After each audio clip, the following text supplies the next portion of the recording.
నమస్తే, welcome to Telugu రాజ్యం. నేను సిరి. బాబ్రీ మసీద్ కూల్చివేసి ఈ రోజుకి 33 సంవత్సరాలు. బాబ్రీ మసీద్ అంటే అందరికీ తెలిసిందే కదా. అసలు ఈ బాబ్రీ మసీద్ వెనకాల స్టోరీ ఏంటి, ఆ టైంలో అసలు ఎలాంటి సిచ్యువేషన్స్ ఉండే ఏంటి అనేది మనకి వివరించడానికి మనతో పాటు ఉన్నారు ప్రముఖ రాజకీయ విశ్లేషకులు భరద్వాజ్ గారు. నమస్కారం. నమస్తే సార్. బాబ్రీ మసీద్ అసలు ఆ టైంలో చూసుకుంటే ఇప్పటికీ కొన్ని విజువల్స్ ఉంటాయి. అసలు ఎలాంటి పరిస్థితుల్ని ఆ టైంలో జరిగినాయి ఏంటి అనేది. అసలు ఏంటి సార్ ఈ బాబ్రీ మసీద్ కూల్చివేత, ఆ తర్వాత ఈ టెంపుల్ ఇవన్నీ మన కన్స్ట్రక్షన్ అయింది చూసాం. ఆ టైంలో అసలు ఎట్లా ఉండేది సార్? అసలు అంటే 92 డిసెంబర్ 6వ తారీఖు కరసేవ పేరుతో అక్కడికి వెళ్ళారు. కర సైనికులు అనేటువంటి పదం ప్రపంచం మర్చిపోయి ఉండొచ్చు, కానీ ఆ రోజుల్లో బాబ్రీ మసీదు కూల్చివేసి అక్కడ రామాలయం నిర్మించటం కోసం కరసేవకులు అనేటువంటి ఒక కార్యక్రమం మొదలైంది. ఈ కరసేవకులు అక్కడికి వెళ్ళి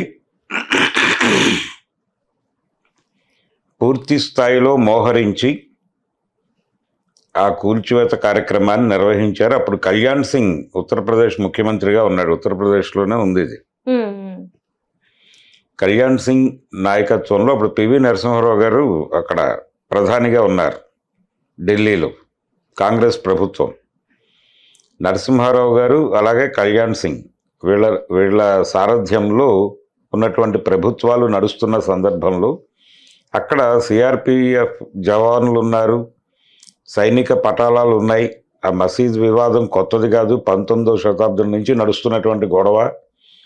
అంటే అక్కడ ఒక రాముడి పేరుతో ఉన్నటువంటి కొండ మీద బాబర్ ఒక మసీదు,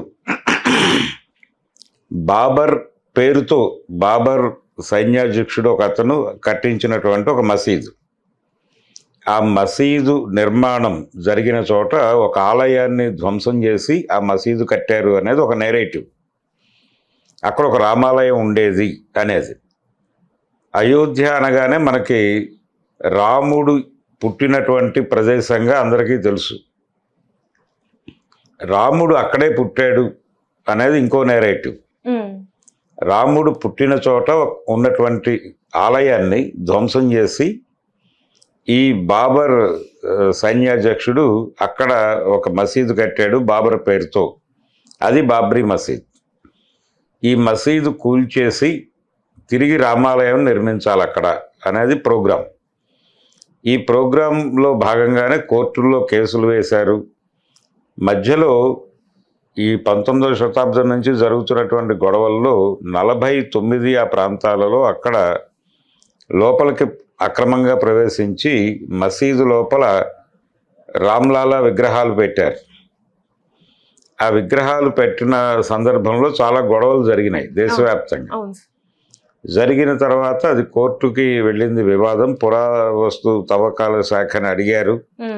నిజంగానే అంటే రాముడు వెలిశాడు అనేది ఒక గొడవ, బయట నుంచి తెచ్చి పెట్టారు అనేది వాళ్ళ గొడవ. ఈ వివాదాన్ని పరిష్కరించటం గురించి పురావస్తు తవ్వకాల శాఖ దగ్గర నుంచి మొదలు పెడితే అన్ని గవర్నమెంట్ డిపార్ట్మెంట్స్ దీనిలో పార్టిసిపేట్ చేసి చాలా పెద్ద ఎత్తున దర్యాప్తు, కోర్టు విచారణలు జరుగుతున్న టైంలో దీనికి లాక్ చేసేస్తే బెటరు, కొంతకాలం పాటు ఎవరిని లోపలికి వెళ్ళనివ్వకుండా ఉంటే బెటరు, ఏ యాక్టివిటీ జరగకుండా ఉంటే బెటరు అనే ఉద్దేశంతో దానికి తాళాలు పెట్టారు. కొంతకాలం పాటు అంటే అది నినాదంగా మాత్రమే ఉండిపోయింది. ఈ దేశం హిందువులది, హిందూ దేశంలో రాముడి గుడికి మోక్షం లేదా అని నిరంతరం జనాల్లో మాట్లాడుతూ ఉండేవాళ్ళు. విశ్వ హిందూ పరిషత్ తాలూకా కార్యక్రమం కింద మారింది అది. విశ్వ హిందూ పరిషత్ కార్యక్రమంగా మారిన దాన్ని భారతీయ జనతా పార్టీ టేకప్ చేసింది. టేకప్ చేసి భారతీయ జనతా పార్టీ అద్వానీ గారు ఆయన రామజన్మభూమి రాముడి ఆలయాన్ని సాకారం చేసి తీరుతాను అని చెప్పి ఆయన రథయాత్ర చేశాడు. ఆయన మొదటి రథయాత్ర ఏమో ఏకాత్మత యజ్ఞం పేరుతో చేశాడు 80 దశకం భారతీయ జనతా పార్టీ మొదలైన తర్వాత. భారతీయ జనతా పార్టీకి ముందు రూపం జనసంఘ్ నుంచి జనతా పార్టీ ఏర్పాటుకి దోహదపడి నలుగురిని కలుపుకుని జనతా పార్టీ ఏర్పాటు చేసి ఇందిరాగాంధీ ప్రభుత్వాన్ని గద్దెదించి జనతా ప్రభుత్వం గద్దెనెక్కి 3 ఏళ్ల కంటే ఎక్కువ ఉండలేకపోయింది. 77లో జనతా పార్టీ అధికారంలోకి వస్తే 80లో తిరిగి ఇందిరా కాంగ్రెస్ గెలిచి ఇందిరాగాంధీ గారు ప్రధాని అయ్యారు. ఈ ప్రయాణంలో అక్కడ అంటే ఇక్కడ పరిస్థితి అలాగే ఉంది, తాళాలు పెట్టే ఉంది. ఈ తాళాలు తీయాలి, ఆ మసీదు పగలగొట్టాలి, అక్కడ ఆలయం నిర్మించాలి అనే డిమాండు నడుస్తూ ఉండేది. అయితే ఈ జనతా ప్రభుత్వ కాలంలో ఇలాంటి యాక్టివిటీస్ ఏమైనా జరుగుతాయేమో అనుకున్నారు, కానీ దానికి కూడా అవకాశం ఇవ్వలేదు ఆ ప్రభుత్వం. అంటే మొరార్జీ దేశాయ్ గారు ప్రధానమంత్రిగా ఉన్నారు అప్పుడు. ఆ తర్వాత వచ్చినటువంటి చరణ్ సింగ్ వీళ్ళు కూడా ఆ ప్రాంతానికి వెళ్ళేటువంటి సాహసము ఆ ప్రయత్నము చేయలేదు. ఆ తర్వాత జనతా ప్రయోగం విఫలమై జనతాలో నుంచి బయటకు వచ్చినటువంటి జనసంఘ్ భారతీయ జనతా పార్టీ అనే పేరుతో బయటకు వచ్చింది. బయటకు వచ్చిన తర్వాత వీళ్ళు మొదట అనుకున్నది ఏంటంటే హిందూ ఓటర్లను కన్సాలిడేట్ చేయాలి అని. హిందూ ఓటర్లను కన్సాలిడేట్ చేయటం అనేది ఎందుకు అనుకున్నారంటే, జనతా ప్రయోగం చేసినప్పుడు వాళ్ళు కాంగ్రెస్ పద్ధతిలోనే కొంత లౌకికవాదము ఈ స్టైల్లో వెళదాము అని అనుకున్నారు. కేవలం ప్రజాస్వామ్యాన్ని కూనీ చేసినటువంటి క్యారెక్టర్గా ఇందిరాగాంధీని చూపించి ఈ దేశంలో అధికారంలోకి రావాలి అనుకున్నారు, వచ్చారు. కానీ ఇది చాలదు అనేది వాళ్ళకి అర్థమైంది ఆ ప్రయోగం విఫలమైన తర్వాత. అప్పుడు వీళ్ళు అనుకున్నది ఏంటంటే, మన ఓట్ బ్యాంక్ని మనం క్రియేట్ చేసుకోవాలి అనుకున్నారు. మన ఓట్ బ్యాంక్ని మనం క్రియేట్ చేసుకోవాలి అనుకున్నటువంటి సందర్భంలో ఆయన 80 దశకంలో ఏకాత్మతా యజ్ఞం అనే పేరుతో హిందువులకి ఈ దేశంలో అన్యాయం జరుగుతోంది అని, హిందూ మతం ప్రమాదంలో ఉంది, ఇస్లాం నుంచి ప్రమాదంలో ఉంది, ఈ ప్రమాదం కొత్తది కాదు, మన రాముడు పుట్టినటువంటి నేల ఇదంతా, అంటే రాముడిని కొలిచేటువంటి దేశంలో రాముడు పుట్టినటువంటి ప్రదేశంలో కట్టినటువంటి ఆలయాన్ని కూల్చి ఒక ముస్లిం ప్రభువు మసీదు నిర్మిస్తే దాన్ని తొలగించి మన ఆలయం కట్టుకోవటానికి ఈ వ్యవస్థ అడ్డుగా ఉంది, ఈ లౌకిక రాజ్యం అనేటువంటిది ఇబ్బందికరంగా ఉంది, కాబట్టి మన రాజ్యం మనం సాధించుకోవాలి, మన హక్కులు మనం సాధించుకోవాలి అని ఒక వివాదాన్ని రేపటం ద్వారా హిందూ ఓట్ బ్యాంక్ని యూనిఫికేషన్ చేయటం అనే కార్యక్రమాన్ని ఆయన విజయవంతంగా నిర్వహించాడు ఆ ఏకాత్మతా యజ్ఞం నుంచి. అలా మొదలైంది ఈ డిమాండ్ మళ్ళీ లైవ్లోకి రావటం. ఆ తర్వాత నెమ్మదిగా దీన్ని స్టెప్ బై స్టెప్ జనాల్లోకి తీసుకెళ్ళగలిగారు. తీసుకువెళ్ళి ఈ రామజన్మభూమి అక్కడికి శిలాన్యాస్ అనేటువంటి ఒక కార్యక్రమం మొదలుపెట్టారు. శిలాన్యాస్ అంటే ఏంటంటే, ప్రతి హిందువు తను ఉన్నటువంటి ఊళ్ళో ఏదో ఒక ఇటుకల బట్టీకి వెళ్ళి వాళ్ళ భాషలో, అంటే పబ్లిక్ కంట్రిబ్యూషన్, వాళ్ళ భాషలో దాని మీద జై శ్రీరామ్ అని రాయించి ఆ ఇటుకలను అయోధ్య పంపించండి, ఇది శిలాన్యాస్ కార్యక్రమం. అలా పంపించారు చాలామంది. మనకి బండత్వం తీసినటువంటి బొంబాయి సినిమాలో ఈ సీన్ ఉంటుంది. అక్కడ హీరో గారి తండ్రి గారు వెళ్ళి ఆ శిలాన్యాస్ కోసం ఇటుకలు పంపిస్తాడు. అలా చాలా ఊళ్ళ నుంచి ఇటుకలు పంపించడం అనే ఒక కార్యక్రమం నడిచింది. అంటే పబ్లిక్ని పార్టిసిపేట్ చేయించడం ద్వారా అక్కడ మసీదును తొలగించాలి అనే కార్యక్రమంలో భాగంగా జరిగింది. ఈ శిలాన్యాస్తో పాటు కరసేవ అంటే ఒక చెయ్యి వేయండి అందరూ, అయిపోతుంది ఇక్కడ పని అనేది ప్రోగ్రాం. ఈ కరసేవకులు విపరీతంగా రిక్రూట్ అయిపోయి ఒకళ్ళకొకళ్ళు కలిసి అక్కడికి చేరారు 92 డిసెంబర్ 6వ తారీఖు. అంతకు ముందు 2-3 సార్లు ఆ ప్రయత్నం జరిగింది, ప్రభుత్వాలు అడ్డుకున్నాయి. అయితే దీనికంటే ముందు రాహుల్ గాంధీ గారి తండ్రి గారు అయినటువంటి రాజీవ్ గాంధీ గారు ప్రధానిగా ఉండగా ఆ తలుపులు తీసాడు. అప్పటి వరకు లాక్ చేయబడినటువంటి ఆ మసీద్ తాళాలు ఆయన ఓపెన్ చేశాడు. ఓపెన్ చేయటం ద్వారా ఒక కొత్త వివాదానికి మళ్ళీ తెరలైపోయాడు ఆయన తెరలైపోయిన తర్వాత ఇది ఉధృతమైంది. ఈ ఉధృతమైనటువంటి సందర్భం కొనసాగింపే ఆయన చనిపోయిన తర్వాత ఈయన ప్రధాని అయ్యాడు, పివి నరసింహారావు గారు. మధ్యలో నేషనల్ ఫ్రంట్ ప్రభుత్వం నడిచింది, విపి సింగ్ గారి ప్రభుత్వం. విపి సింగ్, ఆ తర్వాత చంద్రశేఖర్ వాళ్ళ పాలన నడిచింది. అది కూడా 3 నెలల ముచ్చటగానే ముగిసింది. ఎన్టీ రామారావు గారు చైర్మన్గా ఉన్నటువంటి నేషనల్ ఫ్రంట్ ఢిల్లీలో అధికారంలోకి వచ్చి నేషనల్ ఫ్రంట్ తరఫున విపి సింగ్ గారు ప్రధానిగా బాధ్యతలు స్వీకరించి ఆ తర్వాత చంద్రశేఖర్ చేతుల మీదుగా అది ముగిసింది. ముగిసిన తర్వాత తిరిగి జరిగినటువంటి ఎన్నికల్లో ఆ ఎన్నికల ప్రచారంలో ఉండగా రాజీవ్ గాంధీని ఎల్టీటీఈ వాళ్ళు చంపేశారు. చంపేయడంతో అప్పటికి రాజకీయాల నుంచి ఉపసంహరించుకున్నటువంటి పివి నరసింహారావు గారు మళ్ళీ యాక్టివ్ అయి ప్రధానిగా బాధ్యతలు స్వీకరించాడు. ఈ క్రమంలో ఓపెన్ అయి ఉన్నటువంటి బాబ్రీ మసీదు, అక్కడ జరుగుతున్నటువంటి వివాదం, మళ్ళీ కొత్త కోర్టు కేసులు, అక్కడ వక్ఫ్ బోర్డు ఉంది, దానికి ఒక ముస్లిం బోర్డు ఉంటుంది కదా మసీదుకి, ఆ బోర్డుకి అక్కడ ఏర్పడినటువంటి రామ మందిర కమిటీకి మధ్యలో వివాదాలు. ఈ లీగల్ వివాదాలు ముగుస్తున్నాయి. కోర్టులో ఉన్నప్పుడు మనం ఎటువంటి చర్యలు తీసుకోవద్దు, అప్పటి వరకు ఆ ఉన్నటువంటి స్ట్రక్చర్ని కాపాడదాం అనేటువంటిది ప్రభుత్వం స్టాండ్గా ఉండింది. అయితే ఇది ఎంతకాలంగా నడుస్తున్నటువంటి గొడవ, దీనికి ఏదో రకమైనటువంటి ముగింపు ఇచ్చేయాలి అని అనుకుని ఉండొచ్చు ఆయన, పివి నరసింహారావు గారు. అనుకుని ఒక పావు గంట కళ్ళు మూసుకుంటే పని అయిపోతుంది అన్న ధోరణిలో ఆయన, కళ్యాణ్ సింగ్ కూడా. కళ్యాణ్ సింగ్ భారతీయ జనతా పార్టీ ముఖ్యమంత్రి, ఆయన కాంగ్రెస్ ప్రధానమంత్రి. ఆయన కాంగ్రెస్ ప్రధానమంత్రి పివి నరసింహారావు గారు, ఇక్కడేమో కళ్యాణ్ సింగ్ బీజేపీ ముఖ్యమంత్రి.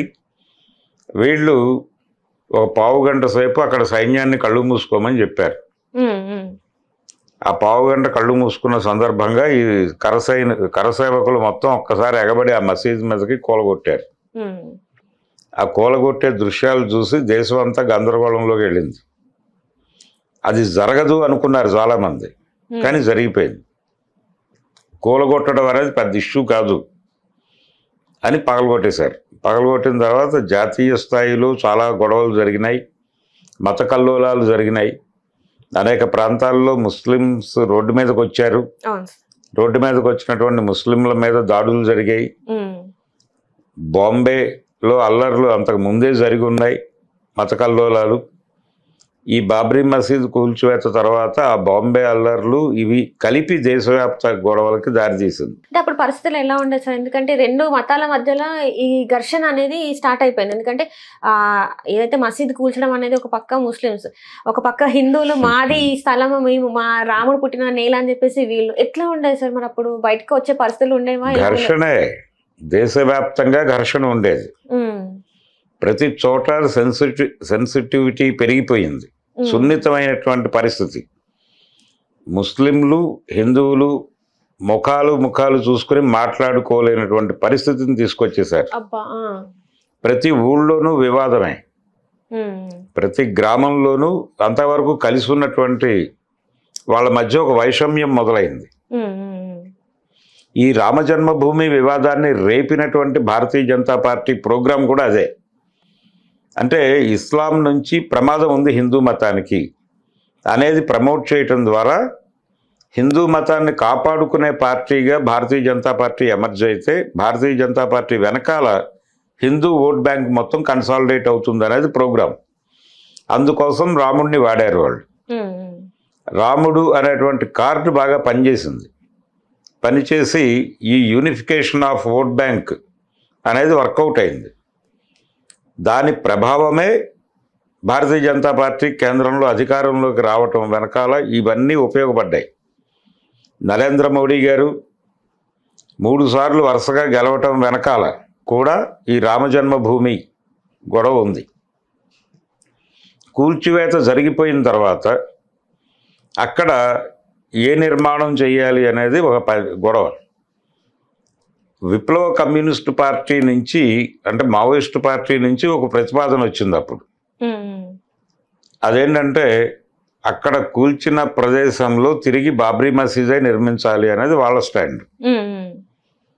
అలా కాదు, అసలు అక్కడ ఏమీ లేకుండా ఏదో ఒక ఆర్ట్ గ్యాలరీనో మరొకటో అన్ని మతాల వాళ్ళకి ఉపయోగపడేది ఏదన్నా కట్టండి అని కొంతమంది. అలా కాదు, కొంత స్థలం వాళ్ళకి కొంత స్థలం వీళ్ళకి ఇచ్చేసి వీళ్ళ స్థలంలో వీళ్ళు మసీదు, వాళ్ళ స్థలంలో వాళ్ళ ఆలయం కట్టుకుంటే గొడవ లేదని కొంతమంది. ఇలా రకరకాల అభిప్రాయాలు వచ్చినాయి. ఈ రకరకాల అభిప్రాయాల మధ్యలో అసలు భారతదేశంలో లౌకిక తత్వము అనేదే ప్రశ్నార్థకంగా మారింది మసీదు కూలిపోయిన తర్వాత. అంటే అన్ని మతాలకి సమానమైనటువంటి ఆదరణ ఉండేది ఇక్కడ. దానికి రాజ్యాంగబద్ధత కల్పించారు 42వ రాజ్యాంగ సవరణ ద్వారా. 42వ రాజ్యాంగ సవరణ జరిగే వరకు ఈ దేశం లౌకిక రాజ్యం కాదు. లౌకికవాదాన్ని రాజ్యాంగంలో ప్రవేశపెట్టింది 42వ రాజ్యాంగ సవరణ ద్వారా ఇందిరాగాంధీ గారు. అలా రాజ్యాంగం గ్యారంటీ చేసినటువంటి లౌకికవాదాన్ని ఈ సంఘటన ఇబ్బందులకు గురి చేసింది అనేది ప్రపంచానికి అర్థమైంది. లౌకిక శక్తులు అలాగే లెఫ్ట్ పార్టీసు మొత్తం కూడా ఒక రకంగా ఈ బాబ్రీ మసీదు కూల్చివేతను అడ్డుకోవటంలో వైఫల్యం చెందారు.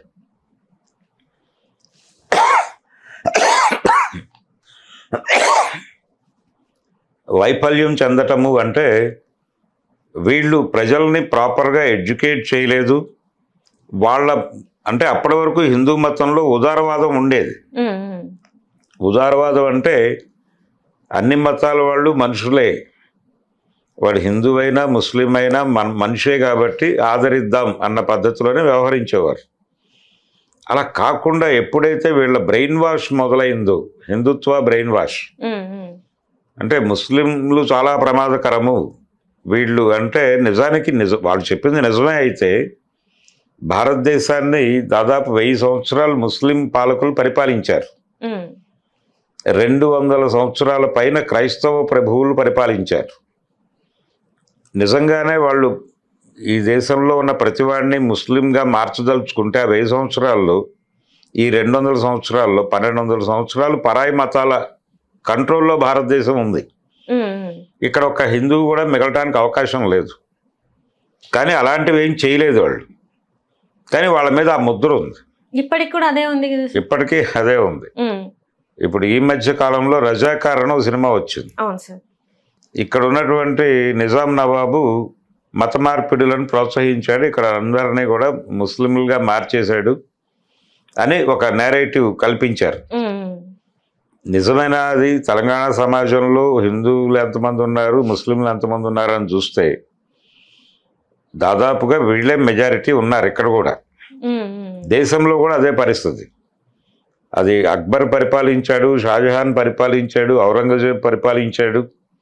ఎవరు పరిపాలించినా అంటే వాళ్ళ నిర్ణయాల్లో కొంచెం హిందూ మతం ఇబ్బంది పడినటువంటి సందర్భాలు కొన్ని ఉన్నాయి. అంతే తప్ప వాళ్ళు వాంటెడ్గా ఇక్కడ హిందూ మతాన్ని తొక్కేయాలి అనే ప్రోగ్రాంతో లేరు. ఇది గొడవ.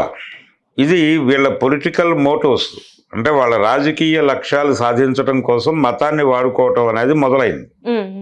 ఆ మతాన్ని వాడుకోవటం కోసం మతంలో ఉన్నటువంటి సున్నితమైన అంశాలని జనాల్లో ఏ అంశాన్ని రెచ్చగొడితే కదులుతారు అన్నప్పుడు రాముడు దొరికాడు. ఈ రామాలయము అనేటువంటి అస్త్రాన్ని వాడి హిందూ ఓట్ బ్యాంక్ని కన్సాలిడేట్ చేసుకుని ఒక పని జరిగింది అనే విషయం ప్రపంచానికి అర్థం కావడం కోసం బాబ్రీ మసీదుని 92 డిసెంబర్ 6వ తారీఖున కూల్చారు. ఈ కూల్చివేత జరిగిన తర్వాత వివాద స్థలంగా దాన్ని మార్క్ చేసి కోర్టులో కేసు తేలే వరకు ఎవరు వెళ్ళకూడదు అన్నారు. నరేంద్ర మోడీ గారు అధికారంలోకి వచ్చిన తర్వాత, అమిత్ షా గారు హోంమంత్రిగా బాధ్యతలు స్వీకరించిన తర్వాత సుప్రీంకోర్టు నుంచి ఆ కేసు విషయంలో జడ్జిమెంట్ వచ్చింది. ఆ జడ్జిమెంట్ సందర్భంగా అన్ని సమూహాలని అడిగింది కోర్టు, ఏం కోరుకుంటున్నారు మీరు అంటే పర్టికులర్గా ముస్లిం సమాజాన్ని. ఒక ప్రతిపాదన ఉంది, ఈ స్థలంలో కొంత భాగం ఇచ్చి మీరు మసీదు కట్టుకోవడానికి వెసులుబాటు కల్పించడం అనే ఒక ప్రతిపాదన ఉంది. ఆ ప్రతిపాదన ప్రకారం అక్కడ స్థలం ఇస్తే మీరు సంతృప్తి పడతారా, లేకపోతే ఇంకెక్కడైనా కాంపన్సేట్ చేస్తూ స్థలం ఇచ్చినా పర్వాలేదా అని అడిగినప్పుడు వాళ్ళు ఓపెన్గా కోర్టుకి ఇచ్చినటువంటి అఫిడవిట్లో ఏం చెప్పారంటే, మాకు అక్కడ స్థలం అక్కర్లేదు, ఇంకెక్కడా కూడా స్థలం అక్కర్లేదు. మేము తిరిగి బాబ్రీ మసీద్ నిర్మించాలి అని అనుకోవడం లేదు. ఓకే. మీరు అక్కడ ఏం కట్టదలుచుకుంటారో వాళ్ళని కట్టుకునేవ్వండి, మేము దానికి అడ్డుపడాలని కూడా అనుకోవడం లేదు అని అయోధ్య బాబ్రీ మసీద్ బోర్డు రాసి ఇచ్చింది అఫిడవిట్. ఆ అఫిడవిట్ ఆధారంగా సుప్రీంకోర్టు రామమందిర నిర్మాణానికి అనుకూలంగా జడ్జిమెంట్ ఇచ్చింది. ఆ జడ్జిమెంట్ ఇవ్వటం వలన రాముడు అక్కడే పుట్టాడు అనేది నిర్ధారణ అయింది లీగల్గా. అంటే అప్పటి వరకు రాముడు ఉన్నాడా లేడా అనేటువంటి ఒక సంశయం ఉండేది ప్రపంచంలో. ఈ సంశయాన్ని పోయి ఇప్పుడు లీగల్గా రాముడు ఉన్నాడు. లీగల్గా రాముడు ఉన్నాడు, రాముడు అయోధ్యలోనే పుట్టాడు, పర్టికులర్గా అక్కడే పుట్టాడు అనేదానికి ఒక నిర్ధారణ ఇచ్చేసి కోర్టు విచిత్రంగా, అంటే ప్రజల్లో ఉన్నటువంటి నమ్మకాల ఆధారంగా ఈ తీర్పిస్తున్నానని కూడా రాశాడు ఆయన జడ్జి గారు. ఆ తర్వాత ఆ జడ్జి గారికి భారతీయ జనతా పార్టీ ఒక చక్కటి సత్కారం చేసి ఆయనకు రిటైర్ అయిపోయిన తర్వాత ఒక మంచి పదవి ఇచ్చారు. అంటే ఇప్పుడు కోర్టుల్లో ప్రభుత్వానికి అనుకూల జడ్జిమెంట్లు ఇచ్చిన వాళ్ళకి రాజ్యసభ పంపిస్తున్నారు, లేకపోతే ఎక్కడో చోట గవర్నర్గా పంపిస్తున్నారు. ఈ రకమైనటువంటి సత్కారం దొరుకుతుంది అనేది అర్థమయ్యి ఆ రోజున ఫుల్ బెంచ్ దానికి అనుకూలంగా జడ్జిమెంట్ ఇచ్చేసి, దానికి వాళ్ళు కూడా వ్యతిరేకించే మూడ్లో లేరు. వాళ్ళు ఇన్ రిటర్న్ ఇచ్చినటువంటి అఫిడవిట్లో చాలా స్పష్టంగా మీరు స్థలం వాళ్ళకే ఇచ్చేయండి, వివాదం ముగిసిపోతే చాలు అని ముస్లిం సమాజం కోరుకుంది. వాళ్ళు అగ్రెసివ్గా దీని మీద ఏదో చేయాలని అనుకోలేదు. అనుకోకపోవడం వలన అక్కడ రామమందిర నిర్మాణం మొదలై రామ్లాల విగ్రహాలు, బాలరాముడి విగ్రహం ప్రతిష్టాపన జరిగింది. ఈ ప్రయాణంలో బాబ్రీ మసీద్ అనేది ముగిసిన కథగా అయిపోయింది. కానీ ఈ బాబ్రీ మసీద్ కూల్చివేత అనేది భారతదేశంలో లౌకిక శక్తులు, వామపక్ష శక్తులు, అంటే ఈ దేశం మతోన్మాదుల కంట్రోల్లోకి వెళ్ళిపోయింది, వాళ్ళు ఇక అధికారం కబ్జా చేసేస్తున్నారు, వాళ్ళ కంట్రోల్లోకి ఈ దేశాన్ని తీసుకోబోతున్నారు అన్నదానికి ఒక అద్భుతమైన నిదర్శనం అది బాబ్రీ మసీద్ సంఘటన. ఈ రోజున హిందూ ఫాసిజం అంటున్నారు, బ్రాహ్మణ మనువాద రాజ్యం అంటున్నారు. ఈ రాజ్యాలు, ఈ పదాలు ఇవన్నీ ఈ లెవెల్లో నడవటానికి మూలం బాబ్రీ మసీద్ ఇన్సిడెంట్, బాబ్రీ మసీద్ కూల్చివేత. ఆ తర్వాత దేశవ్యాప్తంగా నిరసన తెలియజేసిన ప్రతి ఒక్కరిని కంట్రోల్లోకి తీసుకుని వాళ్ళ నోర్లు మూయించి అక్కడ గుడి కట్టి తీరుతాం, ఇది ప్రోగ్రాం అన్నారు. ఇప్పుడు ఇంకొక వివాదం ఉంది భారతదేశంలో సిద్ధంగా. ఏంటి సార్? కృష్ణ జన్మభూమి, రామ జన్మభూమి సెటిల్మెంట్ అయిపోయింది, కృష్ణ జన్మభూమి ఉంది ద్వారకలో. అక్కడ కూడా కృష్ణుడు పుట్టింది అండర్ గ్రౌండ్ వాటర్ దానిలో, జైల్లో కారాగారం, కంసుడి కారాగారంలో పుట్టాడే. కంసుడి కారాగారం అనేటువంటి ఒక నేరేటివ్, అక్కడ ఆ ప్లేసు, అక్కడ ఏదో ఒక పూజలు అవి జరుగుతాయి. ఆ కింద ఉంటుంది అది, దాని పైన కొంచెం దాన్ని టచ్ చేస్తూ ఒక మసీదు ఉంటుంది. ఔరంగజేబు టైంలో నిర్మాణం జరుపుకున్నటువంటి మసీదు అది. ఇప్పుడు ఈ గుడిలోకి వెళ్ళే వాళ్ళు ఆ మసీదుని టచ్ చేస్తూ వెళ్ళక తప్పని పరిస్థితి. అంటే దాదాపుగా మసీదు కింద ఆలయం ఉన్నట్టుగా ఉంటుంది అది. కాబట్టి కృష్ణ జన్మభూమికి కూడా విముక్తి కల్పిస్తూ ఆ మసీదును కూల్చేటువంటి ఒక ప్రోగ్రాం ఉంది ఇప్పుడు. ఆ కార్యక్రమం అలాగే కాశీలో, వారణాసిలో ఒక మసీదు ఉంది, దానికి కూడా అక్కడ ఇంకేదో ఆలయం ఉంది అనేటువంటి ఒక ప్రోగ్రాం ఉంది. అందుకని దాన్ని కూడా కూల్చటం అనే కార్యక్రమం ఒకటి ఉంది. ఇలాంటివి ఇంకా 3-4 ఇన్సిడెంట్లు, ఇంకో 3-4 ప్రోగ్రామ్స్ ఉన్నాయి భారతీయ జనతా పార్టీకి. ఈ దేశంలో ప్రజలని ఆర్గనైజ్ చేసి సైకలాజికల్గా కంట్రోల్లోకి తీసుకోవటం అనేది ఒక అద్భుతమైనటువంటి ప్రయోగం. అప్పటి వరకు జనాలకు ఏదో గొర్రెలు ఇచ్చి, మేకలు ఇచ్చి, బ్యాంకు లోన్లు ఇచ్చి వశపరుచుకునేవి ప్రభుత్వాలు. ఇందిరాగాంధీ మీద విమర్శ అదే. ఆవిడ ఒక ఎన్నికలో రుణమాఫీ చేసి ఓట్లు పొందేది, ఇంకో ఎన్నికలో బ్యాంకుల నుంచి లోన్లు ఇచ్చి ఓట్లు పొందేది. అదొక ప్రోగ్రాం. ఇవేవి చేయకుండా ప్రజలని సైకలాజికల్ ప్లెయిన్లో ఎమోషనలైజ్ చేసి ఓట్లు సంపాదించవచ్చు, పైసా ఖర్చు కాని కార్యక్రమం అని చెప్పి భారతీయ జనతా పార్టీ ఈ డిజైన్లోకి వచ్చింది. ఈ డిజైన్లోకి వచ్చి చేసినటువంటి కార్యక్రమం, ఈ డిజైన్లోకి వచ్చి ఇంత విధ్వంసం చేయగలం మేము అని చెప్పి ప్రూవ్ చేసినటువంటి సందర్భం ఈ బాబ్రీ ఇన్సిడెంట్.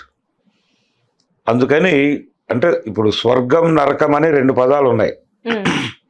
అవి ఉన్నాయో లేదో మనకు తెలియదు, ఎవరు చూసొచ్చిన వాడు లేడు. కానీ ఆ రెండింటినీ ప్రజల బుర్రల్లో ఇంజెక్ట్ చేయటం వలన మనం ఈ పని చేయాలి, ఈ పని చేయకూడదు అనేటువంటి ఒక నెరేటివ్ జనాల మనసుల్లో ఉంది. ఇది పాపము, ఇది పుణ్యము. ఇక్కడికి పాపం చేసిన వాడు అక్కడికి వెళ్తాడు, పుణ్యం చేస్తే ఇక్కడికి వెళ్తాడు అనే ఒక నెరేటివ్ని కల్పించేస్తే స్వర్గస్థులు కావడానికి ఏం చేయాలి, ఇది చేయకపోతే నరకానికి వెళ్ళిపోతాం, చాలా కష్టాల పాలైపోతాం. అసలు చనిపోయిన తర్వాత, ఇక్కడ తగలబడిపోయిన తర్వాత ఇది బూడిదైపోతుంది, ఈ బూడిదలో నుంచి ఇంకో శరీరం ఏదో పైకి వెళ్తుంది అనే భ్రమను కల్పించడం ద్వారా ప్రపంచాన్ని చాలా సైకలాజికల్గా కంట్రోల్ చేయొచ్చు అనే ఒక కార్యక్రమం ఎలాగైతే మొదలైందో, అలాగే మతపరమైన ఉద్రేకాల్ని రెచ్చగొట్టడం ద్వారా అధికారంలోకి రావడం అనేది పెద్ద కష్టం కాదు అనేటువంటి ఒక అభిప్రాయాన్ని వాళ్ళు ప్రూవ్ చేసి చూపించారు. బాబ్రీ మసీద్ కూల్చివేతకి దేశవ్యాప్తంగా జనాలను ఆర్గనైజ్ చేయగలిగారు.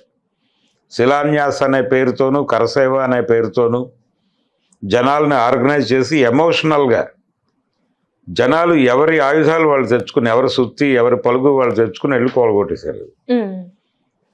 ఇలాంటి ఒక విచిత్రమైనటువంటి ఎమోషనల్ వ్యవహారం నడిచి దేశం చాలా ప్రమాదకరమైనటువంటి పరిస్థితుల్లోకి వెళ్ళిపోతుంది అనేది ఇండికేట్ చేసినటువంటి రోజు ఈరోజు. కాబట్టి ఇది 33 ఏళ్ల క్రితం జరిగినటువంటి ఈ సంఘటన. ఈ 33 ఏళ్లలో వాళ్ళ సక్సెస్ఫుల్ జర్నీ చూసాం. రేపు 29 ఎన్నికల్లో కూడా గెలిచేస్తారు అనేటువంటి మూడ్లో ప్రపంచం ఉంది. రేపు 29 ఎన్నికల్లో కూడా వాళ్ళు గెలిచేస్తే ఈ దేశంలో కాన్స్టిట్యూషన్ మారిపోబోతోంది. రాజ్యాంగం, ఇప్పుడు అంబేద్కర్ రాసినటువంటి రాజ్యాంగాన్ని పక్కన పడేసి రామాయణ రాజ్యాంగాన్ని తీసుకొచ్చేటువంటి ప్రోగ్రాం ఉంది వాళ్ళకి. ఆల్రెడీ వాళ్ళు 24లోనే ఆ పని చేయాలనుకున్నారు. 24లో చేయకపోవడానికి కారణం ఏంటంటే వాళ్ళు 60 సీట్లు కోల్పోయారు.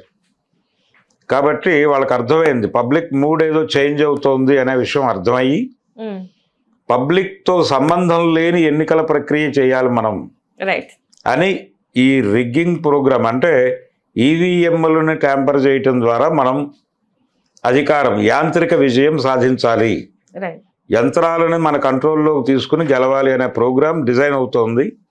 కాబట్టి 29లో వాళ్ళు అనుకున్నటువంటి 400 పైన సీట్లు గెలవబోతున్నారు. గెలిచిన తర్వాత రామాయణ రాజ్యాంగం అమలులోకి రాబోతోంది. కాబట్టి ఇప్పుడు దేశంలో ఉన్నటువంటి లౌకిక, వామపక్ష, ప్రజాస్వామిక శక్తుల ముందు ఉన్నటువంటి సవాల్ ఏంటంటే రేపు 29 ఎన్నికలలో ఈ ప్రభుత్వాన్ని అడ్డుకోకపోతే అంబేద్కర్ రాసినటువంటి రాజ్యాంగం పక్కకి తోసేసి రామ రాజ్యాంగం పేరుతో వాళ్ళు రామాయణ రాజ్యాంగాన్ని ఇంప్లిమెంట్ చేయబోతున్నారు. 29 ఎన్నికలు సజావుగా జరగాలని, ప్రజాస్వామికంగా జరగాలని, ఈవీఎం మేనేజ్మెంట్ ప్రోగ్రాంకి దూరంగా జరగాలని, ప్రజాస్వామ్య పరిరక్షణ పేరుతో జరుగుతున్నటువంటి ఉద్యమాన్ని ప్రతి ఒక్కరూ స్పందించి ఆ మూడ్లోకి వెళ్ళి ఏం జరుగుతోంది. ఇప్పుడు ఓట్ చోరీ అని రాహుల్ గాంధీ గారు ఒక ప్రోగ్రాం టేకప్ చేశాడు. ఎక్కడెక్కడ ఏ ఓట్లు ఎలా మ్యానిపులేట్ చేస్తున్నారు అని. అంటే ఓటర్ జాబితా నుంచి మ్యానిపులేషన్ మొదలైపోయి ఎన్నికల కమిషన్ని తన కంట్రోల్లోకి తీసుకుని కార్యక్రమం చేస్తున్నారు వాళ్ళు. కాబట్టి భారత ప్రజాస్వామ్యం చాలా ప్రమాదకరమైన పరిస్థితుల్లోకి వెడుతోంది అనే విషయం అర్థమవుతోంది. ఎన్నికల టైంలో చూసుకుందామని కాదు, అసలు ఎన్నికల వ్యవస్థని బాగు చేసుకోవటం కోసం ఇప్పుడు ఏం చేయాలి అనేది భారతీయ జనతా పార్టీ కంట్రోల్లో లేనటువంటి పార్టీలన్నీ కూడా ఒక తాటి మీదకి వచ్చి ఒక ప్రోగ్రాం డిజైన్ చేసుకోవాల్సినటువంటి అవసరాన్ని ముందుకు తెచ్చుకోవటానికి ఈ డిసెంబర్ 6ను ఒక సింబల్గా చూడాల్సినటువంటి సందర్భం ఉంది అనే విషయం ఈరోజు చెప్పక తప్పదు. హలో, తెలుగు రాజ్యం ఛానల్ చూస్తున్నారా? సామాజిక రాజకీయ జీవన చిత్రణే తెలుగు రాజ్యం. అతిశయోక్తులు అసత్యాలు ఉండవు. రాజకీయ కోణం కాదు, ప్రజా కోణమే కొలబద్ద. తెలుగు రాజ్యం వీక్షణ మీ ఉత్తమ అభిరుచికి నిదర్శనం.